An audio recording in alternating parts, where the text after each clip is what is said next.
La Bible révèle que la fin de toute chose est proche et que Dieu appelle tout homme à pouvoir se réjouir de la seconde venue de Jésus-Christ. L'objectif de cette présentation est de vous préparer à être du nombre de ceux qui gardent les commandements de Dieu et le témoignage, la foi de Jésus-Christ.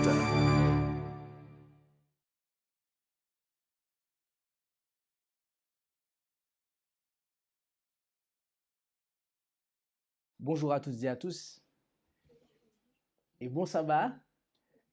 Ça me fait vraiment plaisir d'être avec vous ce matin. Ça faisait un petit moment que je n'avais pas été ici et un sabbat plus précisément et content de pouvoir à nouveau être à Meudon. Nous allons et je tiens avant tout à aussi souhaiter un bon sabbat à toutes celles et ceux qui suivent ce service en ligne, que ce soit sur la webconférence, que ce soit sur YouTube ou l'audioconférence, qui que vous soyez, là où vous soyez. Bon sabbat à chacun d'entre vous. Et nous allons, avant d'entrer dans notre présentation, invoquer la présence du Seigneur et nous vous invitons là où c'est possible à pouvoir vous prosterner.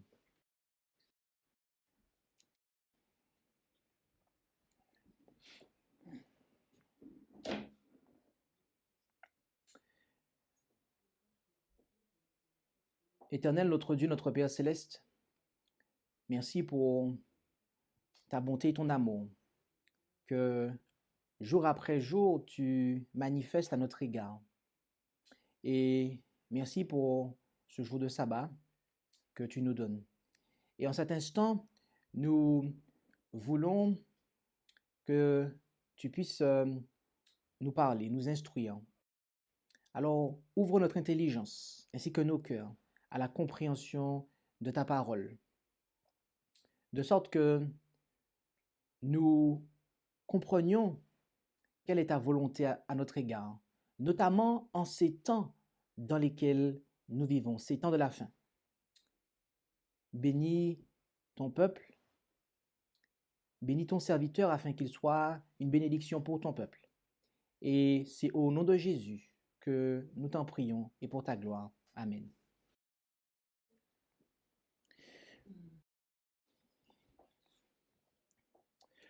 Le titre de notre présentation est Journée internationale de la fraternité humaine. Frères ou ennemis, choisissez votre camp. Et il s'agit de la troisième présentation de cette année sur les signes des temps. Et avez-vous déjà entendu parler de la théorie du complot? La théorie du complot, c'est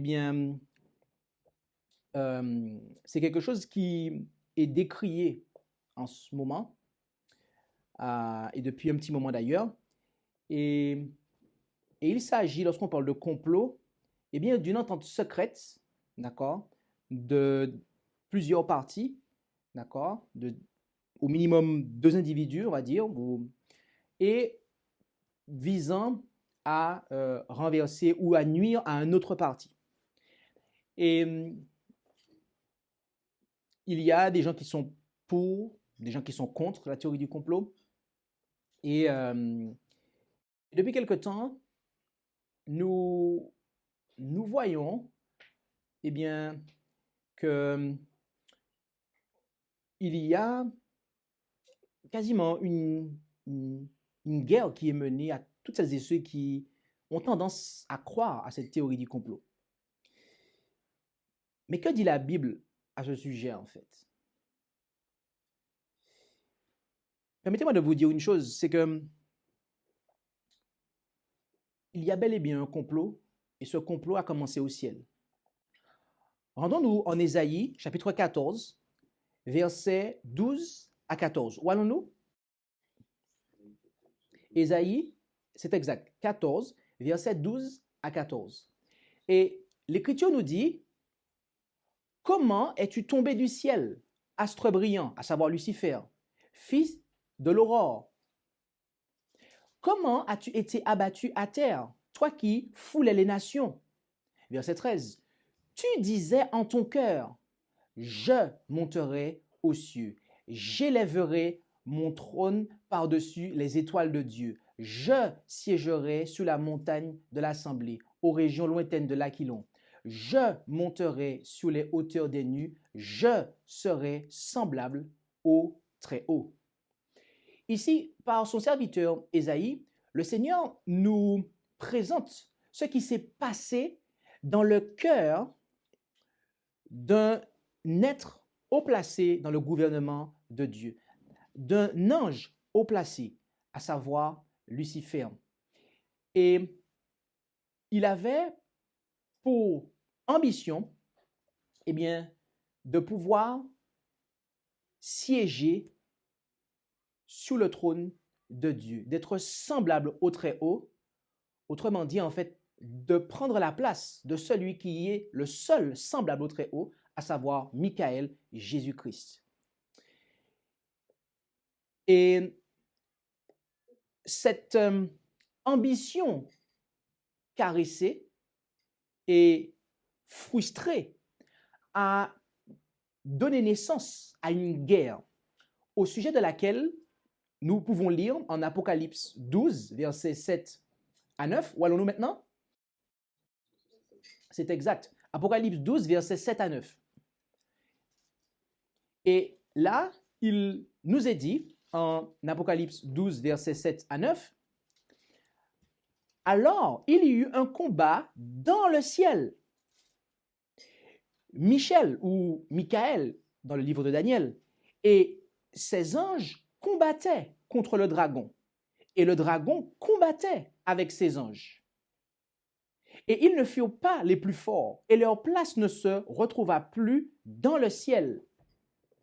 Et le grand dragon, le serpent ancien, appelé le diable et Satan, celui qui séduit tout le monde, fut précipité sur la terre, et ses anges furent précipités avec lui. » Donc, notez que cet ange, jadis fidèle serviteur, n'ayant pas réussi à obtenir gain de cause, ou voyant qu'il ne pourrait pas obtenir gain de cause comme ça, eh bien, il est allé flatter d'autres anges de manière à pouvoir se liguer contre le gouvernement du Seigneur, contre celui dont il convoitait la position, à savoir le Christ.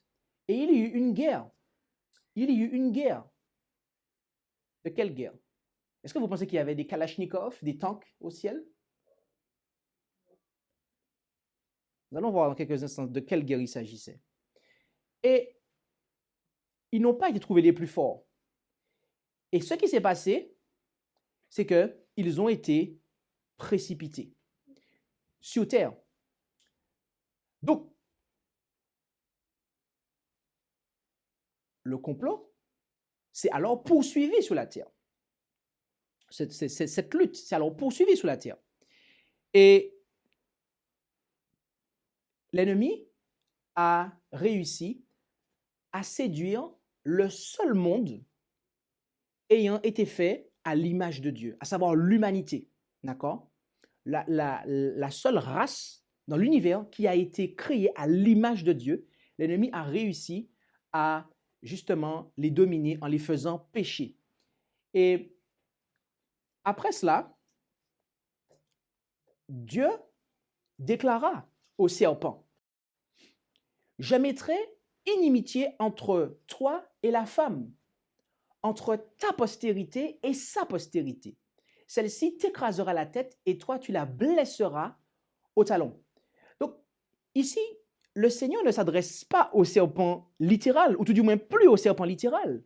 Mais là, il s'adresse au serpent symbolique, duquel nous avons lu précédemment en Apocalypse 12, qui est Satan, et il lui dit qu'il mettrait inimitié entre sa postérité, entre la postérité du serpent et la postérité de la femme. Donc, au sein même de l'humanité, le Seigneur annonce qu'il va y avoir une inimitié, une mésentente, un désaccord. Et cela n'a pas manqué. Nos premiers parents, Adam et Ève, ont eu 2 enfants, au sujet desquels nous pouvons lire en Genèse 4, versets 1 à 8. Où allons-nous maintenant? C'est exact. Genèse 4, versets 1 à 8. Et là, nous lisons: « Or, Adam connut Ève, sa femme, Et elle conçut et enfanta Caïn, acquisition, et elle dit, j'ai acquis un homme avec l'aide de l'Éternel. Elle enfanta encore son frère Abel. Et Abel il fut quoi? Berger. Et Caïn fut quoi? Laboureur. Or, au bout de quelque temps, Caïn offrit des fruits de la terre, une oblation à l'Éternel. Et Abel offrit lui aussi des premiers-nés de son troupeau et de leur graisse. Et l'Éternel eut égard à Abel et à son oblation, mais il n'eut point égard à Caïn ni à son oblation. Et Caïn fut fort irrité, et son visage fut abattu. Et l'Éternel dit à Caïn, pourquoi es-tu irrité et pourquoi ton visage est-il abattu? Si tu fais bien, ne relèveras-tu pas ton visage? Mais si tu ne fais pas bien, le péché est couché à la porte et son désir est tourné vers toi. Mais toi, tu dois dominer sur lui. Et Caïn parla à Abel, son frère. Et comme ils étaient au champ, Caïn s'éleva contre Abel, son frère, et le tua. Abel et Caïn ont joué ensemble. Ils ont certainement construit des cabanes ensemble. Ils ont eu une histoire ensemble. Mais la prophétie a dit qu'il y aurait inimitié. Il y aurait inimitié au sein même de l'humanité, en fait. Parce qu'il y a deux royaumes spirituels, le royaume de Satan et le royaume de Dieu. Or, malheureusement, Caïn voulait faire à sa manière. Il voulait adorer Dieu à sa façon, avec ses propres œuvres.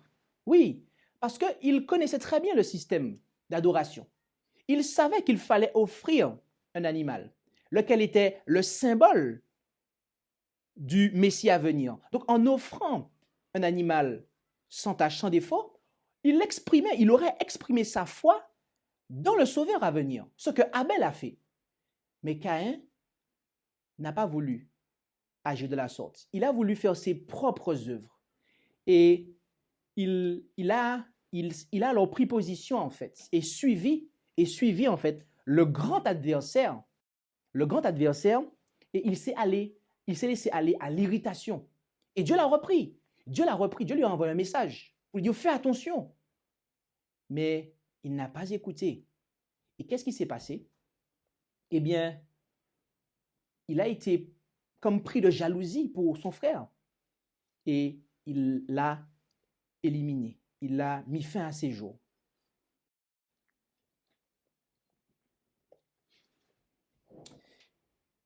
La postérité de la femme est bel et bien le Christ, comme on peut le voir en Galates 3, verset 16. Où allons-nous maintenant? C'est exact. Galates 3, verset 16. Et vous pouvez aussi comparer avec le verset 29, mais on va lire le verset 16 exclusivement. Or, est-il dit, les promesses ont été faites à Abraham et à sa postérité. Il n'est pas dit à ses postérités, comme s'il s'agissait de plusieurs, mais comme d'une seule, et à ta postérité qui est Christ. Donc, Christ est véritablement cette postérité. D'accord? Et notre Seigneur Jésus-Christ a eu l'occasion de nous parler,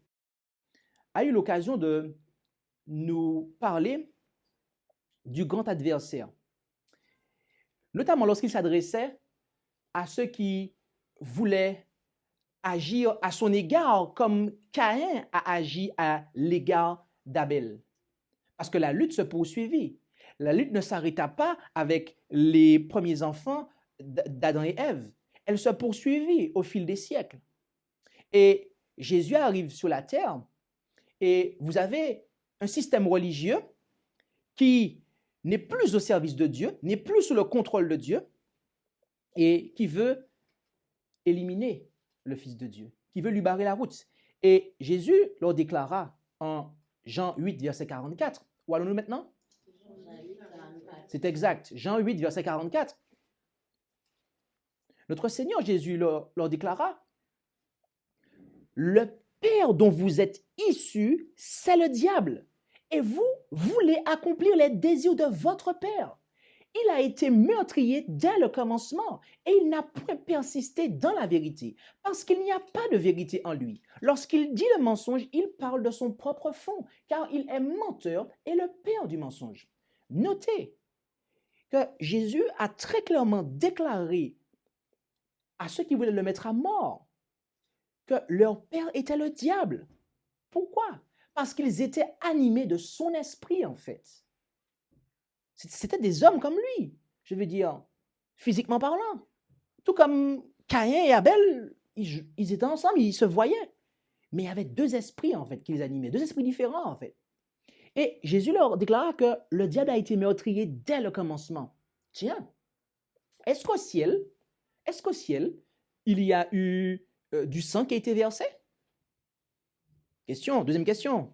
Première question, est-ce qu'il y avait des âmes au ciel? Et deuxième question, est-ce qu'il y a du sang qui a été versé? On va voir ça dans quelques instants. On va savoir de quoi il s'agit. Mais notez qu'il est dit, il a été meurtrier dès le commencement. En quoi le meurtre dont Jésus parle consiste ici? On va le savoir dans quelques instants. Mais notez qu'il a dit, il n'a point persisté dans la vérité.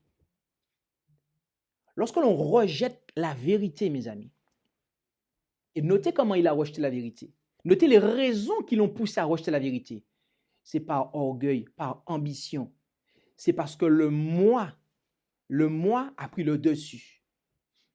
D'accord?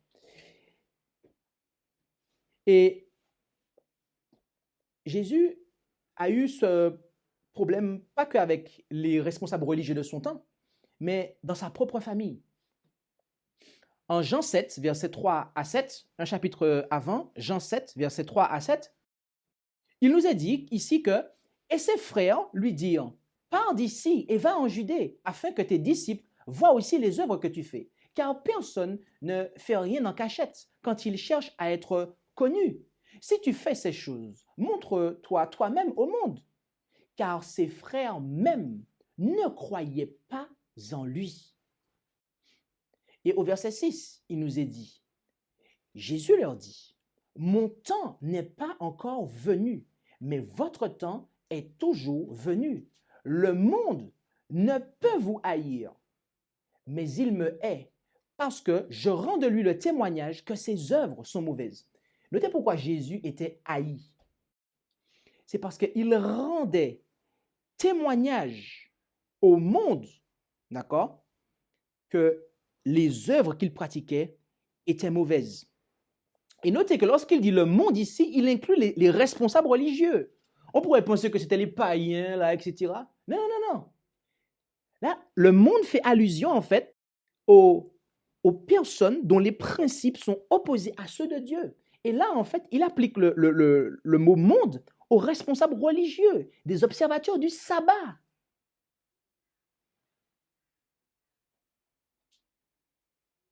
Donc, il est en train de leur dire qu'en fait, ces responsables religieux-là ne peuvent pas vous haïr. Pourquoi? Parce que vous ne leur rendez pas le témoignage que leurs œuvres sont mauvaises. Mais moi, c'est le cas, et c'est pour ça qu'il me hait, en fait.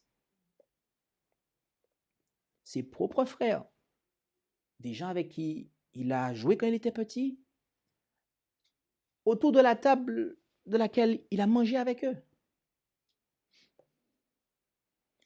Et plus tard, Jésus déclara en Matthieu 12, versets 46 à 50. Où allons-nous maintenant? C'est exact. Matthieu chapitre 12, versets 46 à 50. Là, nous lisons, « Et comme Jésus parlait encore au peuple, sa mère et ses frères étaient dehors, cherchant à lui parler. Et quelqu'un lui dit, « Voici ta mère et tes frères sont là dehors, qui demandent à te parler. » Mais il répondit et dit à celui qui lui avait parlé, « Qui est ma mère et qui sont mes frères? » Et étendant sa main sur qui? Sur ses disciples, d'accord? Il dit, « Voici ma mère. » Parce qu'il y avait certainement des femmes qui étaient plus âgées que lui. « Et mes frères. Car quiconque fait la volonté de mon Père qui est aux cieux, c'est celui-là qui est mon frère, ma sœur et ma mère. » Amen. Pouvons-nous dire amen à cela? Amen. Voyez-vous, ce passage-là, notamment, à lui seul vient renverser la vénération, que l'excédent de, je dis même la vénération ou la surestime qu'on place par rapport à la personne de Marie, d'accord? Parce que Jésus faisait bien comprendre, parce que ici, Marie, en fait, venait comme un instrument entre les mains de ses frères pour essayer de le décourager, en fait. Et en disant cela, Jésus a remis les pendules à l'heure. Il a bien fait comprendre aux gens de sa famille que ce qui sont le lien qui passe avant tout, c'est celui qui nous met en relation avec le Père Céleste. D'accord? Et ceux qui font la volonté de son Père, à savoir ses disciples, eh bien, ce sont ceux-là, dans un sens tout particulier, qui sont ses frères, ses sœurs, sa mère.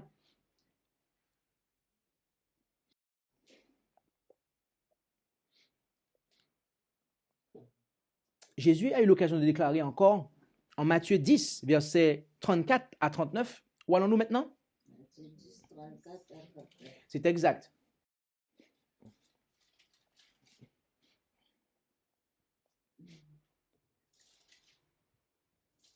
Ne pensez pas que je sois venu apporter la paix sur la terre. Je suis venu apporter non la paix, mais l'épée. Car je suis venu mettre la division entre le fils et le père, entre la fille et la mère, entre la belle-fille et la belle-mère. Et l'homme aura pour ennemi ceux de sa maison. Celui qui aime son père ou sa mère plus que moi n'est pas digne de moi. Et celui qui aime son fils ou sa fille plus que moi n'est pas digne de moi. Et celui qui ne prend pas sa croix et ne me suit pas n'est pas digne de moi. Celui qui aura conservé sa vie la perdra. Mais celui qui aura perdu sa vie à cause de moi la retrouvera. Amen. Jésus, soyons clairs, par sa parole et par la manifestation de son amour, il nous apporte la paix dans le cœur. Mais ce n'est pas tous qui acceptent l'évangile. Et lorsqu'on n'accepte pas l'évangile, et ceux dans les cœurs desquels l'évangile n'est pas accepté, eh bien, l'ennemi va travailler dans leur cœur. Et il va y avoir une inimitié, en fait. Cette inimitié ayant été annoncée, la poursuite de ce complot va se faire, en fait. D'accord? Le complot se poursuivra, ok? Et les gens en seront inconscients, en fait. Et c'est ce qu'il faut bien comprendre. C'est que les gens sont inconscients qu'ils sont dans un complot, en fait. Et c'est ça la vision, c'est ça la façon dont la Bible nous présente, en fait, la chose. C'est que si on n'accepte pas le Seigneur dans sa vie, si on ne reçoit pas l'Esprit de Dieu de manière beaucoup plus générale, eh bien, inévitablement, on devient un instrument entre les mains du malin et on se place d'un côté ou de l'autre de la postérité. C'est soit on est dans le royaume de l'ennemi, d'un côté, ou de l'autre, dans le royaume de Dieu, en fait. Soit on est contrôlé par l'esprit de l'ennemi, soit on est contrôlé par l'esprit de Dieu. Et notons ce que le Seigneur déclara en Jean 15, versets 18 à 25. Jean 15, l'évangile selon Jean, chapitre 15, versets 18 à 25. Là, il est dit, « Si le monde vous hait, sachez qu'il m'a haï avant vous. Si vous étiez du monde, le monde aimerait ce qui est à lui. Mais parce que vous n'êtes pas du monde, mais que je vous ai choisi dans le monde, c'est pour cela que le monde vous hait. Souvenez-vous de la parole que je vous ai dite. Le serviteur n'est pas plus grand que son maître.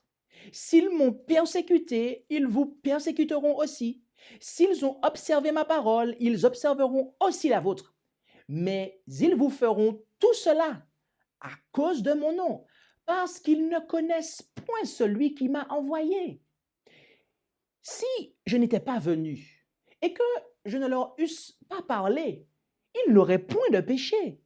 Mais maintenant, ils n'ont point d'excuse pour leurs péchés. Celui qui me hait est aussi mon Père. Si je n'eusse pas fait parmi eux les œuvres qu'aucun autre n'a faites, ils n'auraient point de péché. Mais maintenant, ils les ont vus et ils ont haï, et moi et mon Père. Mais c'est afin que la parole qui est écrite dans leur loi soit accomplie. Ils m'ont haï sans cause. Ils m'ont haï sans cause. Voyez-vous, notre Seigneur, Jésus, qu'est-ce qu'il a fait de mal en fait? Si ce n'est que dire la vérité aux gens. Et pourtant, il a été haï en fait. Il a été traité comme la pire des vermines en fait. Et il nous a dit, ils vous feront pareil. Ils vous feront pareil. Il a dit cela à chacun de ses disciples. 2 points, celles et ceux qui font la volonté de son Père. Il leur a dit, vous n'êtes pas plus grand que moi, qui suis votre maître. S'ils m'ont persécuté, ils vous persécuteront aussi. Et c'est parce que il leur a parlé. Il leur a annoncé les paroles de la vie, l'évangile éternel. Mais cela a mis en lumière leur péché.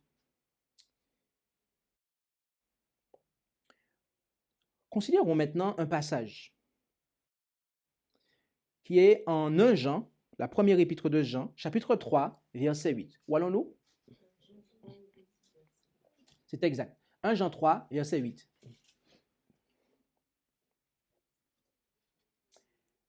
Là, il est dit, celui qui commet le péché est du diable, car le diable pêche dès le commencement.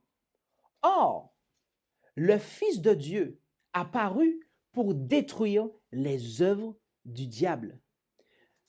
Notez que Jésus-Christ est venu dans ce monde et il œuvre jusqu'alors, en ce moment, de manière à détruire les œuvres du diable. Quelles sont-elles? De quoi parle-t-on? Du péché, mes amis. D'accord? Du péché. Il est venu de manière à pouvoir nous arracher au royaume de Satan, en fait. Et on va prendre un dernier passage dans cette section qui va apporter la réponse aux questions que nous avons posées. D'accord? À savoir s'il y avait des armes au ciel, ok, s'il y a du sang qui a coulé. C'est 2 versets plus loin, verset 10. 1 Jean 3, verset 10. C'est en cela que se révèlent les enfants de Dieu d'un côté et les enfants du diable de l'autre.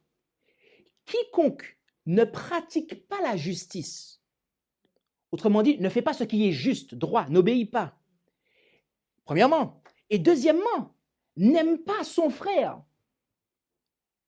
est-il dit, eh bien, n'est point de Dieu. Voilà la guerre, en fait. C'est que il n'y a pas eu de sang qui a coulé. Il n'y a pas eu d'armes.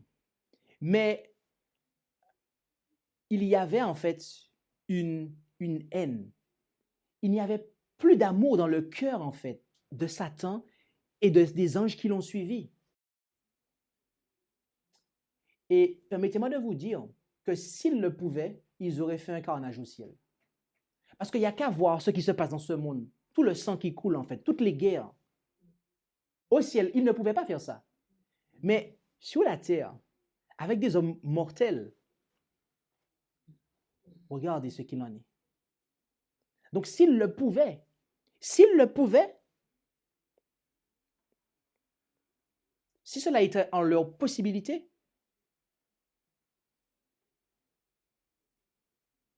ils l'auraient fait. Mais c'est avec des paroles qu'ils ont combattu. Car la langue est parfois symbolisée par l'épée, tant la parole de Dieu, mais aussi la parole des hommes. Et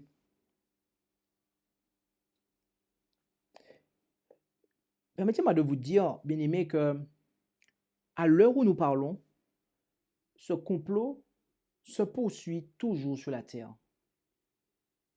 Cette guerre au sujet de laquelle nous avons brossé une esquisse du ciel, en passant par le jardin d'Éden, à l'époque de Jésus, et les enseignements que ses disciples nous ont transmis, ces saints apôtres, eh bien, elle se poursuit toujours. Elle se poursuit toujours. Nous avons précédemment donné des présentations concernant Laudato Si, dans lequel, notamment cette présentation-là qui est affichée à l'écran, dans laquelle nous avons, dans le pacte éducatif global, préparation mondiale au repos dominical, nous avons montré que, au travers de cette encyclique nommée Laudato Si, le pape François, eh bien, propose comme solution l'observation du repos dominical, donc la sanctification du dimanche, de manière à lutter contre le réchauffement climatique et pour préserver, pour sauver le monde, d'accord? Pour sauver le monde. Chose que la parole de Dieu ne nous demande pas de faire, d'accord? Puisque, en réalité, ce qui souille la terre, c'est le péché. Et la parole de Dieu nous précise que cet homme est l'homme de péché. Donc, si le monde est détruit, c'est de sa faute. Mais il veut sauver le monde par un péché qui est la sanctification du dimanche au détriment de la sanctification du 7e jour, le sabbat, le samedi. Et ajoutant péché sur péché, une deuxième encyclique est sortie, Fratelli Tutti, dans laquelle, en fait, lorsque vous fermez les yeux et que vous écoutez ce qui est dit, ou si on a l'occasion de vous le lire, il n'y a pas de possibilité véritablement de dire qu'il y a d'amour dans ça, en fait.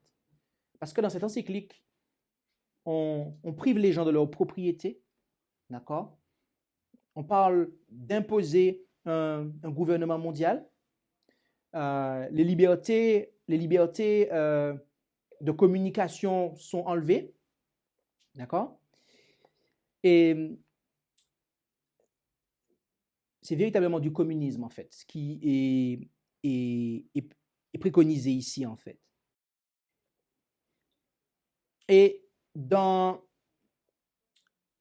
la première présentation de cette année concernant les signes des temps, l'investiture USA 2021, temps de guérir la blessure papale, nous avons parlé de la journée internationale de la fraternité humaine.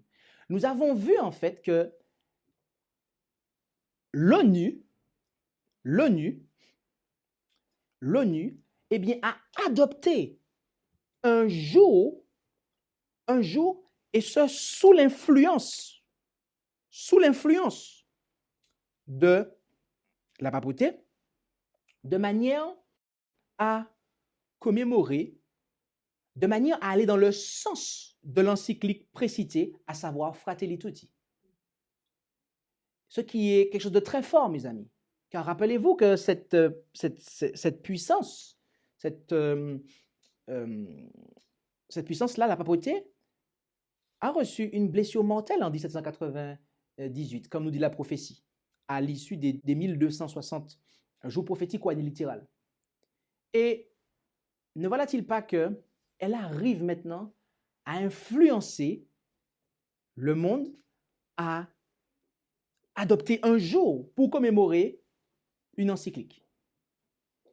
Et donc, la question qu'on s'est posée, c'est mais à quand en fait l'encyclique d'avant va avoir son jour? Puisque le jour qu'elle réclame, c'est le dimanche en fait, de chaque semaine.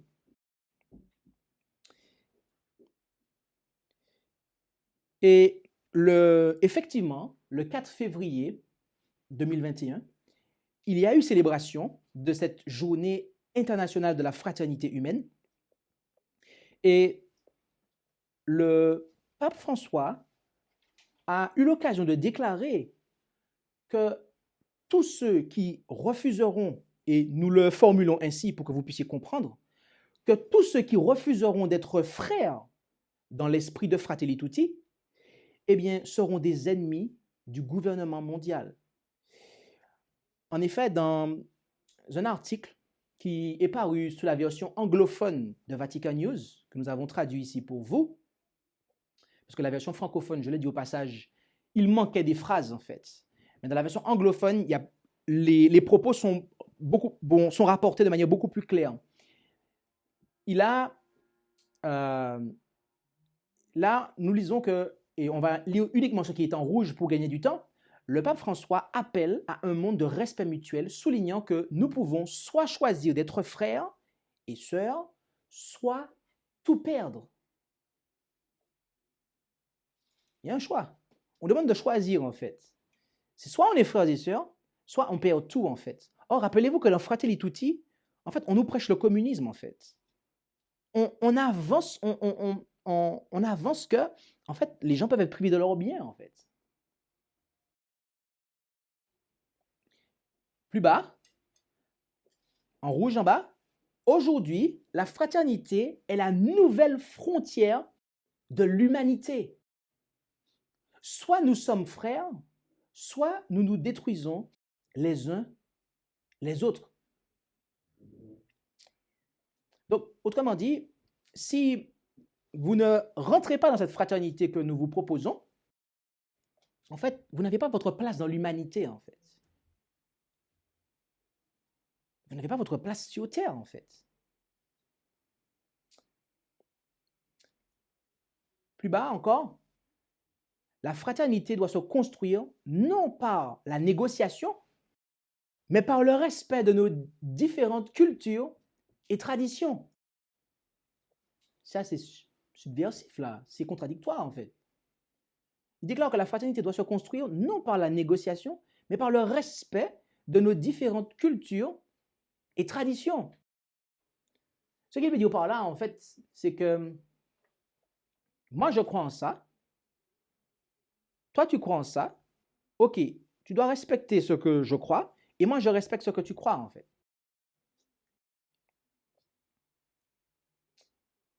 Est-ce qu'en soi, cela est mauvais de respecter la différence de l'autre? Je veux dire, prenons le cas de Dieu, en fait. Il y a des êtres qui se sont rebellés. Dieu ne les a pas détruits sur le coup. Dieu les laisse agir. Ils respectent leur choix.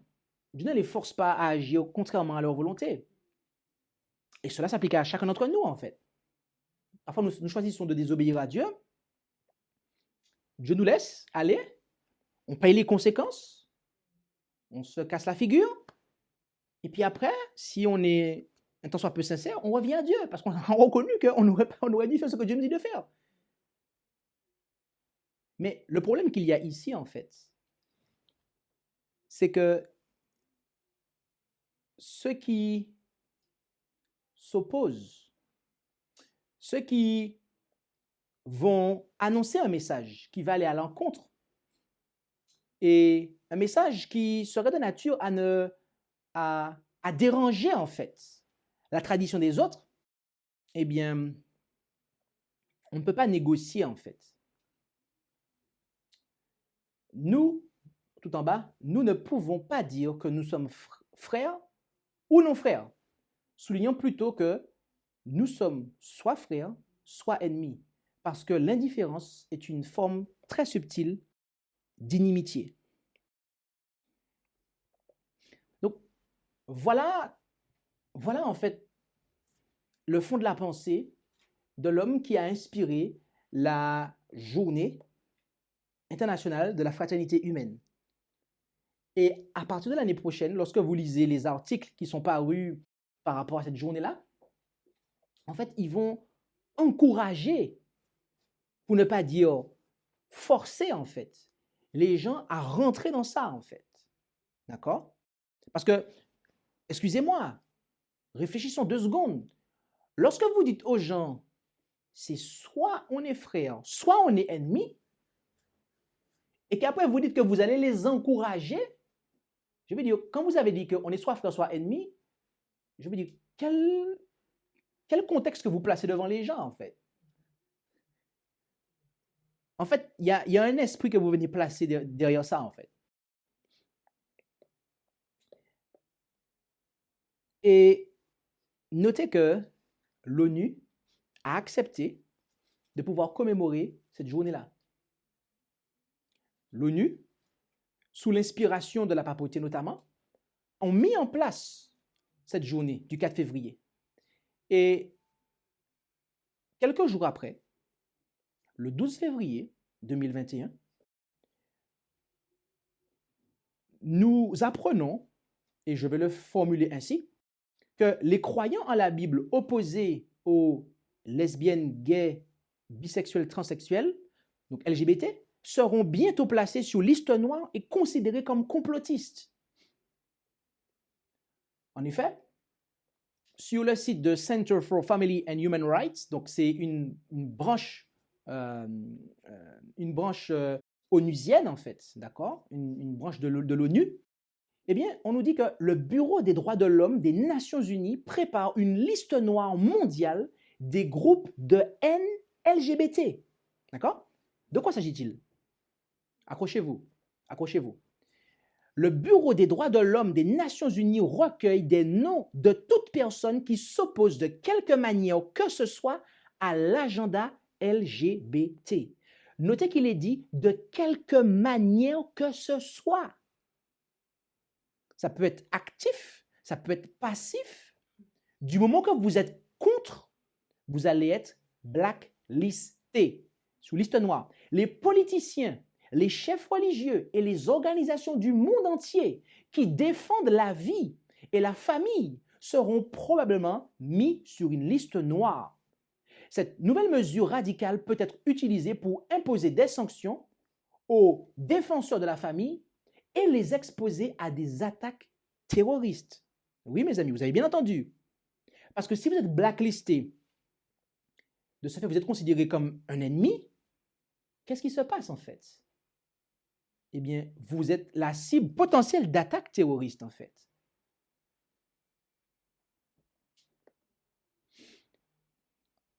Autre phrase en rouge, en bas, l'appel à contribution du Bureau des droits de l'ONU dénigre les défenseurs de la vie et de la famille qui contestent l'idéologie du genre en tant que théoriciens du complot. D'accord? Donc, lorsqu'on vient contester l'idéologie du genre, eh bien, on va venir être taxé de complotiste en fait. D'accord? Et dernière capture d'écran ici, le Bureau des droits des Nations Unies se concentre particulièrement sur les religions des groupes pro-vie et pro-famille. Il demande des exemples où le concept du genre a été utilisé dans des récits religieux ou des récits de tradition, de valeurs traditionnelles ou de protection de la famille en opposition aux nouvelles lois et politiques LGBT. Donc, autrement dit, ils vont se focaliser sur les religions, en fait, qui sont conservatrices et qui restent strictement et qui enseignent effectivement ce qui est marqué dans la Bible par rapport au mariage, la reproduction, etc.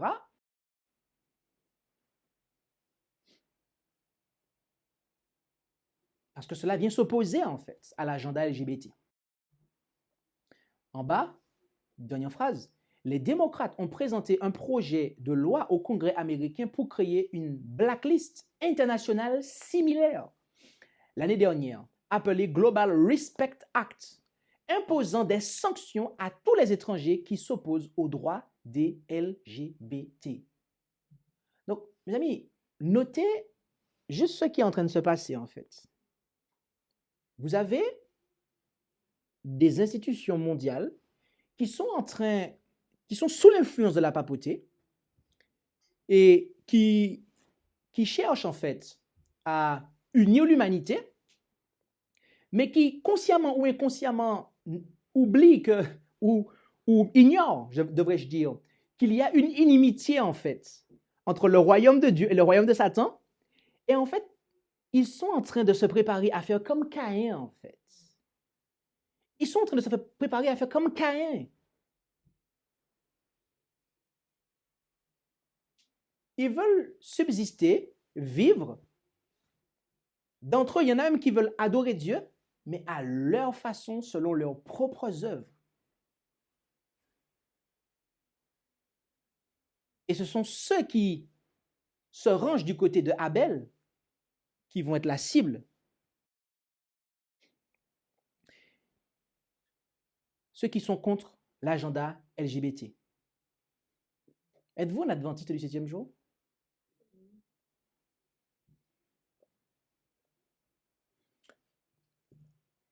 Je suis content de l'apprendre, parce que moi aussi. Mais je dois dire qu'il y a, de nos jours, malheureusement, il y a adventistes du 7e jour et adventistes du 7e jour. Il y a un système de santé adventiste qui permet à ces médecins d'offrir des services de transition de genre dans ces locaux. Des informations divulguées par le bureau du procureur général de l'État de Californie. Il n'y aura aucune discrimination à l'encontre des lesbiennes, gays, bisexuels, transsexuels et homosexuels au centre médical régional de Delano. Cette exclusion doit être explicitement énoncée dans les politiques écrites de la Central California Foundation for Health, Adventist Health System West and Adventist Health Delano, applicables au Delano Regional Medical Center, être respectées et strictement appliquées. Les avortements ne sont pas pratiqués sur demande.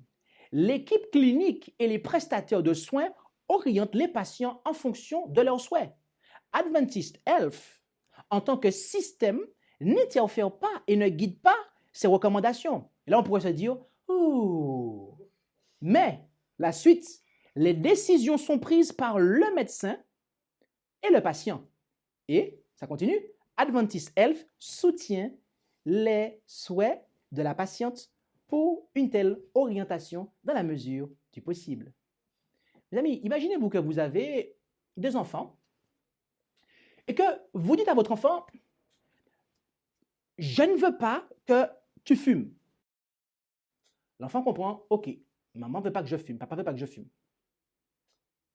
Mais que l'enfant ramène des cigarettes chez vous et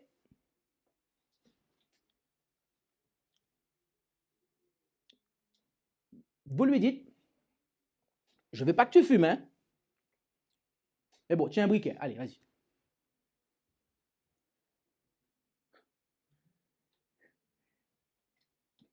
Il y a un problème. Vous dites que vous êtes contre, en fait, les transitions de genre, contre l'avortement, mais vous permettez que dans vos hôpitaux, on pratique ces choses-là, en fait.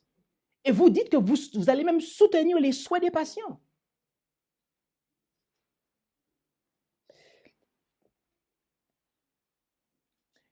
Question 7, parce qu'il y a eu un questionnaire qui a été posé. Parce que ce qu'il faut comprendre, j'ai fait une pause là, c'est qu'en fait, l'hôpital adventiste en Californie, c'est avec ça qu'ils se font de l'argent, en fait. Et donc, pour pouvoir recevoir l'argent des assurances, puisque c'est les assurances qui rémunèrent ça, eh bien, le procureur général de l'État de Californie a investigué et il a posé des questions aux adventistes à l'hôpital en question. Quels sont les traitements ou les orientations que Adventist Health propose aux patients souffrant de dysphorie de genre, comme l'hormonothérapie et la chirurgie d'affirmation de genre? Réponse de l'Institut adventiste. Un médecin peut orienter ses patients comme le patient le souhaite et comme le médecin le recommande. C'est entre le médecin et ses patients. Adventist Health ne dirige pas les soins. Aussi, nous soutiendrons nos patients en fonction de leurs souhaits. OK? Question numéro 8. En supposant que cela soit médicalement indiqué par leur médecin, fournissez-vous un ou tous les services de soins de santé suivants à tous les patients, y compris aux patients qui recherchent de tels services liés à une transition de genre, hormonothérapie, hystérectomie, mastectomie? Réponse. Adventist Health ne dirige pas l'hormonothérapie, les hystérectomies ou les mastectomies. Il s'agit d'une décision prise par le médecin et le patient.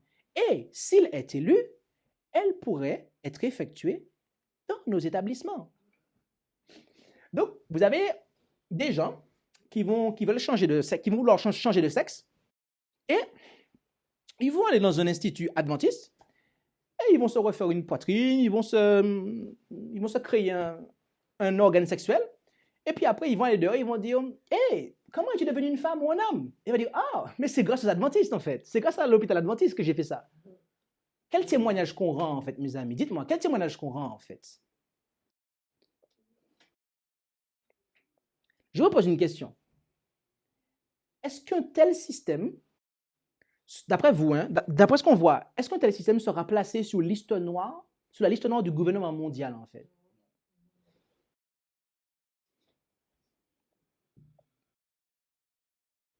Est-ce que vous comprenez pourquoi? Et je vais poser ma question comme ça. Est-ce que vous comprenez pourquoi, en fait, je dirais de manière mondiale, en fait, les adventistes ne sont pas persécutés, en fait? Je veux dire, Paul a dit, tous ceux qui veulent vivre pieusement en Jésus-Christ seront persécutés. Est-ce que vous commencez à comprendre pourquoi, en fait? Si vous me dites que oui, patientez encore, parce que vous n'avez encore rien vu. La dénomination adventiste et ses filles sont-elles des religions d'État? Dans le journal La Croix, il a été dit que l'administration Trump a versé des millions de dollars aux lieux de culte, des sommes faramineuses versées par l'État à des églises évangéliques fortunées. Et voyez-vous, il y a un site indépendant, d'accord, qui est accountable.us, et c'est un site qui est un groupe de surveillance non partisan et qui ne fait aucun compromis dans ses recherches de la vérité, d'accord? Et ce qu'ils font, c'est qu'ils utilisent des tactiques de recherche traditionnelles telles que les demandes de dossiers publics, l'examen de la divulgation financière, l'analyse des dossiers de vote pour identifier qui influence les débats sur les politiques publiques et pourquoi. Et ils suivent l'argent, d'accord? Donc les mouvements de fonds pour expliquer les actions et les motivations du gouvernement. Et lorsque vous allez sur leur site internet, qui est dont le lien est affiché là, puisque vous connaissez ce genre de présentation, vous savez que nous mettons systématiquement les liens, donc vous pouvez aller vérifier tout ce que nous disons, il n'y a pas de problème. Vous allez sur le site internet et vous voyez qu'il y a eu un total de 7083,9 milliards de dollars versés à des entreprises, associations, bref, à des groupes, d'accord? Et lorsque vous descendez de la page et qu'il y a un petit moteur de recherche, vous tapez simplement en anglais, vous tapez simplement le mot en anglais adventiste. Vous voyez qu'ils ont versé 56,73 millions de dollars à des institutions adventistes, en fait. L'argent du contribuable. L'argent du contribuable. Alors qu'aux États-Unis, tout comme en France, l'Église et l'État sont séparés. Alors vous pourrez me dire, oui, mais de toute façon, ils sont tellement corrompus que... Et puis c'est comme ça. Mes amis, même le mouvement de réforme a reçu de l'argent. Vous tapez Adventist Reform, ils ont reçu 445 909, d'accord, dollars, d'accord? Et même les adventistes davidiens ont reçu de l'argent du gouvernement, en fait. Vous tapez Adventist Davidian, et le chiffre est assez surprenant. Ils ont reçu 144 031 dollars, mes amis. Alors, je ne sais pas si vous connaissez les adventistes davidiens, et au passage, je tiens à réexpliquer à ceux qui nous suivent sur Internet que Préparation le Reste n'est pas dans le mouvement davidien, parce qu'il y a des gens qui disent des choses, certainement inspirés par les pasteurs de la conférence générale pour effrayer les gens. N'écoutez pas le pasteur Bollard, c'est un davidien et compagnie.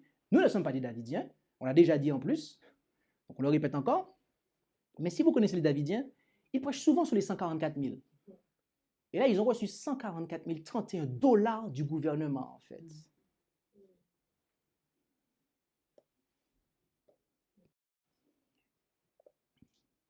j'ai juste une question pour vous, en fait. Comment pouvons-nous prêcher le message du ciel quand on est payé par le monde? C'est juste la question que j'ai à poser, en fait. Et pour les gens qui persisteraient à dire des choses, préparation, le reste ne perçoit pas d'argent de l'État, en fait, contrairement au système adventiste. D'accord?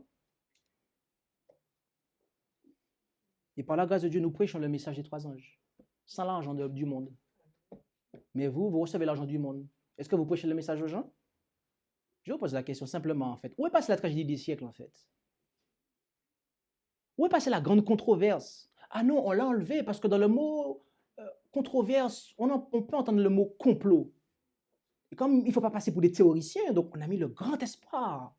Donc on a un petit peu maquillé le truc.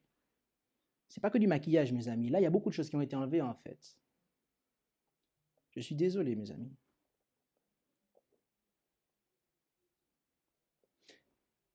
En Allemagne, les adventistes du 6e jour ont rejoint les églises en signant un engagement à rejeter les théories complotistes et la non-solidarité. Sur le site qui est présentement affiché à l'écran, vous avez en fait une charte ou la retranscription d'une charte et plusieurs points qui ont été dits. D'accord? Je vous laisserai le lire parce que le temps passe sur nous. Mais le point numéro 7 dit, compte tenu de la complexité des défis, nous nous méfions des critiques légères. Nous voulons attirer l'attention par le respect des responsables et par une prière accrue.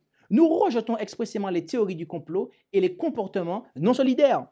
Au contraire, nous, chrétiens, nous mettons au défi d'agir de manière réconciliatrice dans notre société par leur discours et leur comportement.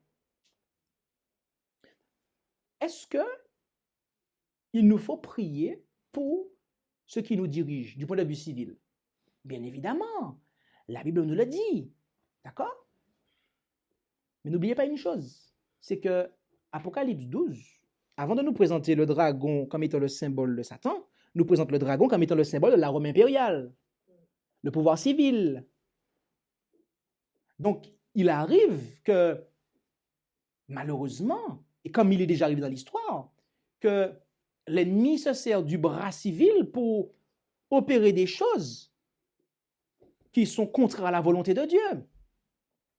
Et là, vous avez plusieurs églises. Vous avez la liste. Vous pouvez la voir pour vous-même. Hein. Le PDF est déjà en ligne, vous pouvez le télécharger. Qui ont signé. L'église nazaréenne a signé ça. L'église adventiste a signé ça. D'accord? En clair, ils s'engagent à rejeter catégoriquement toute théorie complotiste. Je vous pose une question, mes amis. Daniel 2, Daniel 7, Daniel 8, Apocalypse 13, Apocalypse 14, ce sont des prophéties qui nous décrivent la façon dont Satan va se servir des puissances terrestres pour persécuter le peuple de Dieu. On est d'accord? Ok, donc ces chapitres-là, si on fait 2 catégories, on fait un tableau, complotiste, non complotiste, elles se rangent dans quelle colonne du tableau en fait?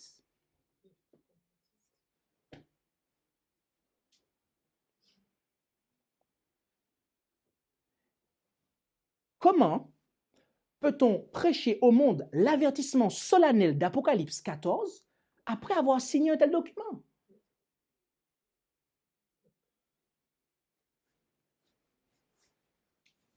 Parce qu'il faut bien comprendre quelque chose. En tant qu'adventiste du 7e jour,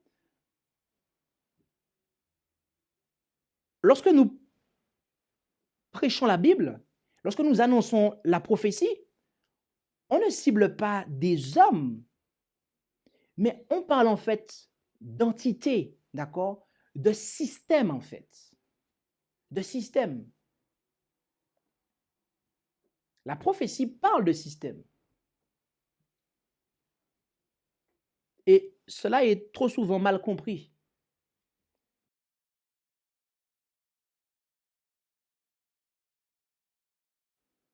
Vous savez, on ne pourra bientôt ni acheter ni vendre. Et quand je dis bientôt, je parle de très très bientôt.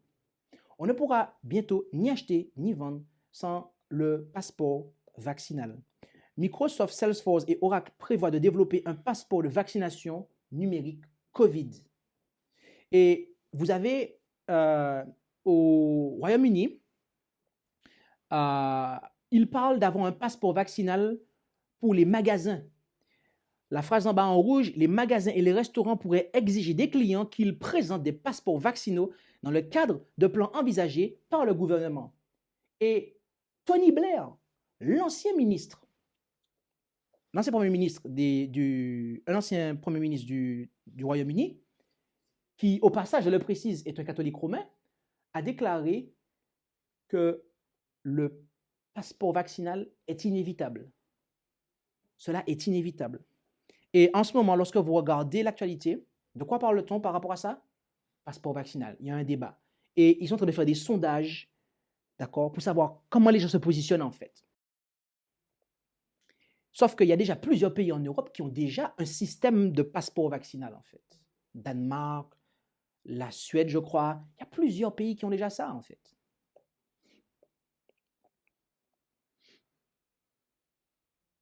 Oui, mais tu sais très bien que le passeport, le masque n'est pas la marque de la bête.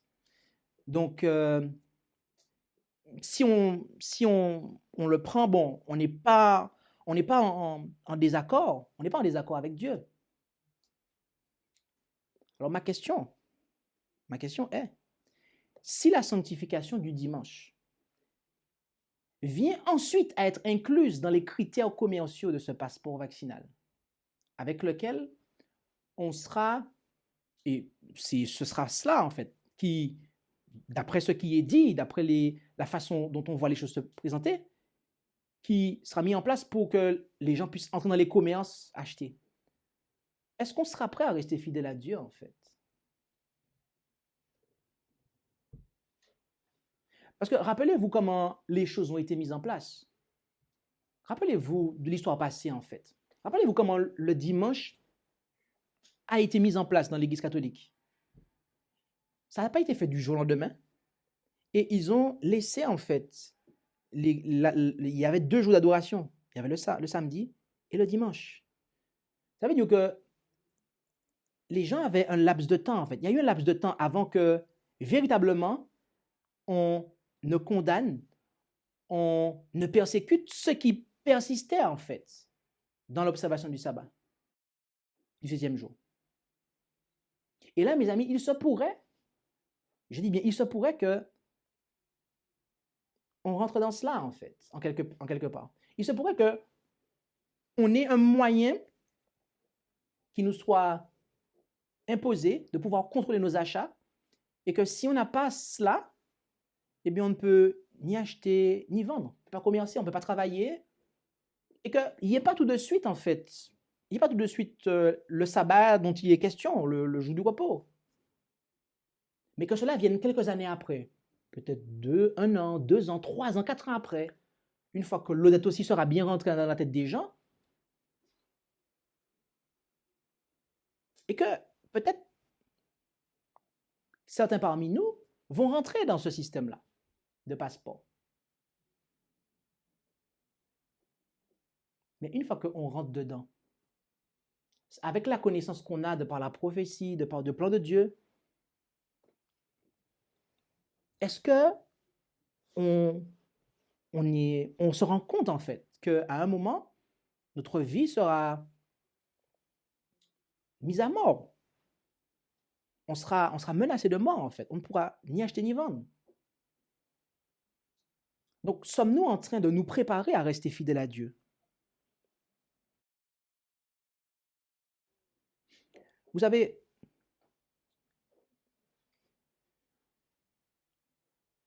dans les croyances fondamentales de certaines églises, notamment dans la dénomination des Adventistes du 7e jour, ils ne disent rien concernant la papauté en fait. Alors que dans les croyances fondamentales de 1989, il y a un point qui parle de la papauté en fait. Et nous enseignons que c'est l'homme de péché, en fait.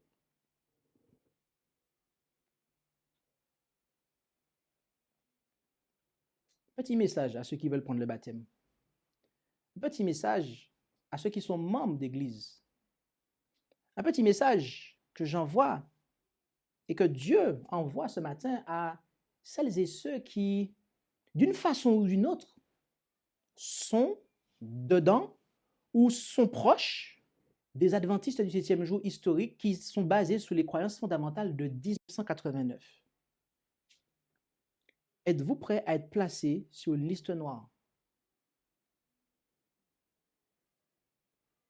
Êtes-vous prêt à être considéré comme des personnes qui prêchent la haine?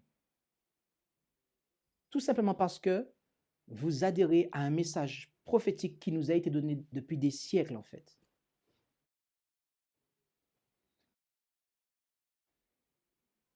Parce que, mes amis, permettez-moi de vous dire la chose suivante.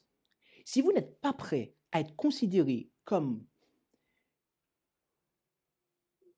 la balayure du monde, en fait, de par votre appartenance à des principes de vérité sous lesquels le peuple du reste, en fait, et là je ne parle pas du ministère de préparation de reste, mais je parle vraiment de l'église du reste, les principes de vérité qui sont la base de cette église du reste, en fait, si nous ne sommes pas en train de nous préparer, en fait, à prendre une position pour ces principes-là, mes amis,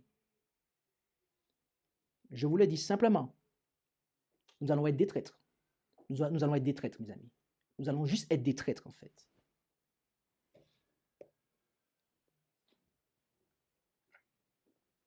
En conclusion, en Matthieu 10, verset 22, il nous est dit, en Matthieu 10, verset 22,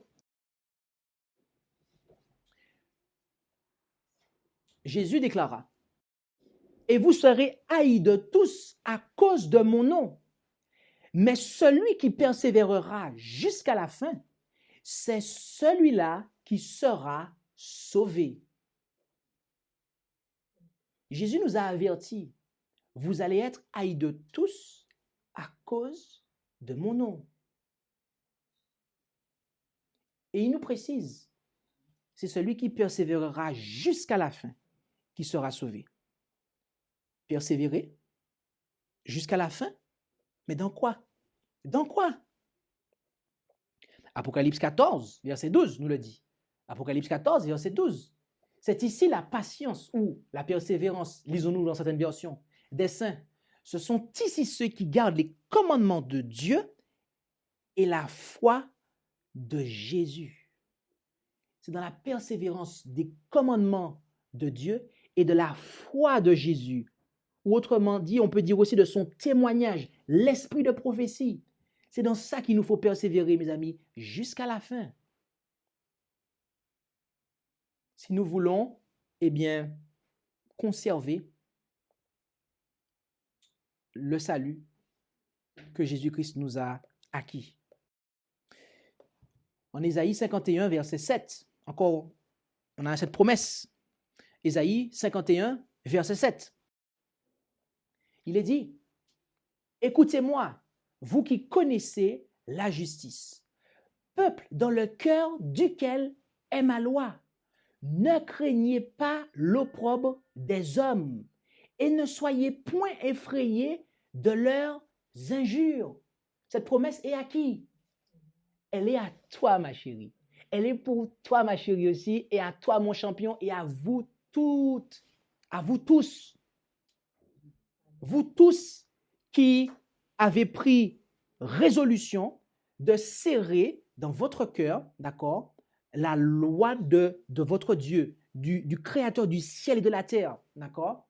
Si vous avez pris résolution de faire alliance avec Dieu pour garder les commandements de Dieu, la foi de Jésus, mes amis, Dieu vous parle et vous dit, vous qui connaissez la justice, c'est-à-dire sa loi, n'ayez pas peur. N'ayez pas peur de ce que diront les hommes, en fait, et de ce qu'ils feront. Oui, mais pasteur, ce que tu nous dis là ce matin, ça me fait peur. Je serai sur liste noire. Il n'y a pas à avoir peur, mes amis. Il n'y a pas à avoir peur. Luc 6, versets 22 et 23. Jésus déclara en Luc 6, versets 22 et 23, « Vous serez heureux, dit-il, lorsque les hommes vous haïront, vous chasseront, vous diront des outrages et rejetteront votre nom comme mauvais à cause du Fils de l'homme. » Verset 23, « Réjouissez-vous en ce temps-là, dit-il, et tressaillez de joie, parce que votre récompense sera comment? Grande dans le ciel, car c'est ainsi que leur Père traitait les prophètes. » Mes amis, nous sommes appelés à être le peuple qui prêche le message des trois anges, lequel est symbolisé par l'homme en Apocalypse 10, Jean qui prophétise. Il nous faut prophétiser au monde en fait. Et en assumant cette charge, on aura un traitement qui est celui des prophètes. Et les prophètes n'ont jamais été très très bien accueillis, mes amis. Il y a eu une toute petite poignée de gens qui les soutenaient, qui leur disaient « c'est bien, continue comme tu fais ». Mais la plupart du temps, la masse en fait, avait juste envie d'éliminer ces gens-là en fait. Les gens appréciaient Jésus, ils aimaient Jésus. Il y avait des foules qui suivaient Jésus à un moment. Mais plus Jésus prêchait, plus il développait son message, et les gens diminuaient, et à la fin, un petit noyau, ses disciples. Et même eux, ils sont partis à un moment, en fait. Vous serez heureux lorsque les hommes vous haïront, vous chasseront, vous diront des outrages et rejetteront votre nom comme mauvais à cause du Fils de l'homme. Réjouissez-vous en ce temps-là et tressaillez de joie parce que votre récompense sera grande dans le ciel, car c'est ainsi que leur Père traitait les prophètes. Mes amis, nous voyons que les choses qui nous sont annoncées sont en train de se réaliser en fait. Toutes ces paroles-là, nous voyons qu'elles ont un accomplissement rafraîchi. D'accord? Et c'est le moment de faire quoi, mes amis? C'est le moment de baisser la tête? C'est le moment de lever la tête, mes amis. De regarder en haut, de rechercher le Seigneur, à être en communion avec lui, en harmonie avec lui, à le connaître davantage, quel que soit l'âge qu'on a, de manière à pouvoir, eh bien, honorer notre Dieu et à glorifier son nom. Notre grand frère nous a tracé la voie. Il a remporté la victoire. Et cette victoire est pour chacun d'entre nous. Elle est pour chacun d'entre nous. Si nous le voulons. Alors, puissions-nous faire le bon choix. Puissions-nous choisir jour après jour de recevoir mesure sur mesure de l'Esprit de Dieu, mesure sur mesure de l'Esprit de son Fils, de manière à être et à rester dans la postérité de la femme, et de sorte que nous puissions affronter les assauts de la postérité du dragon, car il y en aura, mes amis. Elles vont s'intensifier, mais nous avons été avertis. Est-ce que nous pouvons dire que nous n'avons pas été avertis? Nous avons été avertis, mes amis. Puisse ceci nous bénir abondamment et nous accorder la force dont nous avons besoin. Amen. Amen. Je vous invite à pouvoir prier.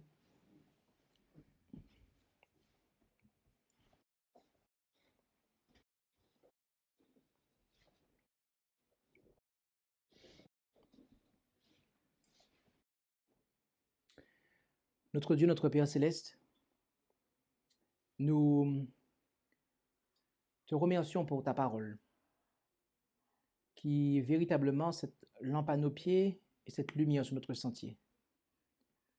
Tu nous as, par des récits prophétiques, annoncé ce qu'il adviendra de nous, de celles et ceux qui s'attacheront à ta parole et qui persévéreront dans l'observation des commandements, de tes commandements, et ainsi que de la foi de ton Fils Jésus-Christ. Et nous voyons que, au fur et à mesure que le temps passe, et bien que cette lutte, cette controverse, cette guerre qui a commencé au ciel, s'est poursuivie sur terre, est en train de se poursuivre. Et nous voyons que les signes sont là pour nous montrer que elle touche à sa fin. Et nous te prions de bien vouloir nous accorder la persévérance. Veuille nous donner de pouvoir recevoir de ton esprit, de nous conformer à ta parole jour après jour, afin d'être dans cette postérité de la femme, afin d'être en Jésus-Christ. Et car nous savons que le malin, au travers de différents moyens, instruments qui auront choisi, consciemment ou inconsciemment, de le servir, eh bien, nous mènera la vie dure, de plus en plus dure. Mais tu nous as laissé de précieuses promesses dans ta parole. Et nous savons que si nous te sommes fidèles, eh bien, notre récompense sera très grande dans les cieux. Et que nous devons regarder à Jésus-Christ, ton Fils, notre modèle, qui a été non seulement un modèle d'obéissance, mais aussi un modèle pour nous au travers de la souffrance, de l'humiliation, de la honte, des persécutions, de toutes sortes d'outrages. Alors, aide-nous, notre Père Céleste. Fortifie-nous jour après jour et que nous puissions renouveler à chaque jour, à chaque instant, notre alliance avec toi et persévérer jusqu'à la fin dans l'observation de tes commandements et de la foi de Jésus. Bénis chacun d'entre nous et c'est en Jésus que nous t'en prions pour ta gloire. Amen. Merci d'avoir écouté cette présentation avec intérêt. Pour plus d'informations, consultez notre site internet lereste.org et suivez-nous sur Facebook ainsi que sur YouTube à @lereste.